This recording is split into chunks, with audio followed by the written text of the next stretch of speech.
Ay, sa wakas, nakuha ko na din. 2 days lang, bilis dumating. Ayos.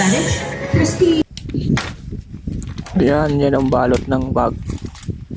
In-open ko na, kaka-open ko lang. May mga freebies pa siya. Yan. Isang extender. Extender yan. Para kung hindi sa inyo kasya. Yan. Okay. Tapos, sticker. Yan. Freebies sticker. Kaya lalagay. And then, lalagyan ng susi. Yan. Ganda. Tapos yung bag niya, lupit. May nag-effort talaga. Ito natin ang plastic. Maraming paggagamitan tong plastic. Yan, okay. Lupit.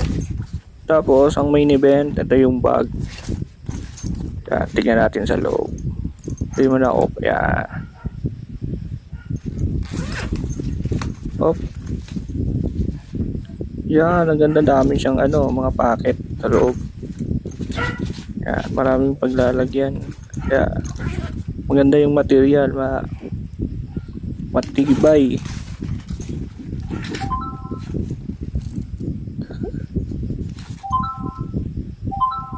Try natin tong cellphone. Nung naka-landscape. Yan, lupit. Kasyang kasya. Okay. Okay. Try natin to sa kabila. Dito naka-portrait.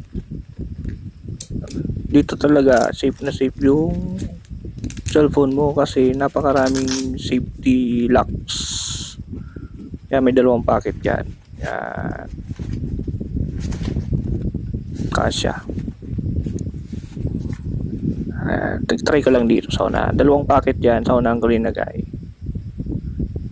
Yan, portrait pwede na rin. Pero lalagyan ng yan, mga barya. Yan.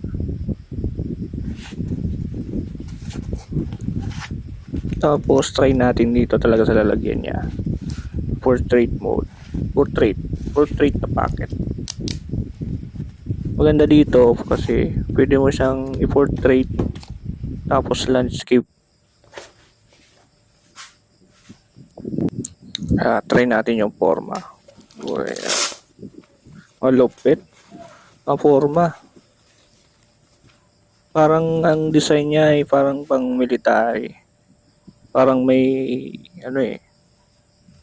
nasa maporma siya. At try natin kung forma niya sa pag nakatalikod. Yan, pag nakatalikod ka, forma pa rin. Pa-X, parang kang member ng X-Men. Yeah. Ayos. Okay, kanina pinakita ko yung landscape. Ito naman yung portrait. Yung pormahan ng naka-portrait. Yan, lupit. May lock pa siya. Talagang hindi mahuhulog yung cellphone mo. Yan. Yan. Ito yung safety locks pag naka-landscape. Yan. Yan. Lupit. Talagang nagustuhan ko itong bag na to. Yung mga walang pambili ng action cam, pwede nyo muna itong i-substitute muna kasi napakamahal pa ng action cam. Kung walang mga pambili, magagamit nyo talaga to sa pagra-rides. Ito pala yung sample ng wedge ko kanina. Excited ko, di ko naayos. Kalahati lang yung view. Pero okay na. Mas kung maganda yung cellphone mo at malinaw, pwede mo gamitin sa pagmumoto vlog gamit ang bag na to. Hindi lang pala sa pagmumoto vlog na gagamit to. Maraming gamit to Pwede rin gawing pang spy o may gusto ka lang videohan, trip mo lang namang video, kumuha ng for documentary.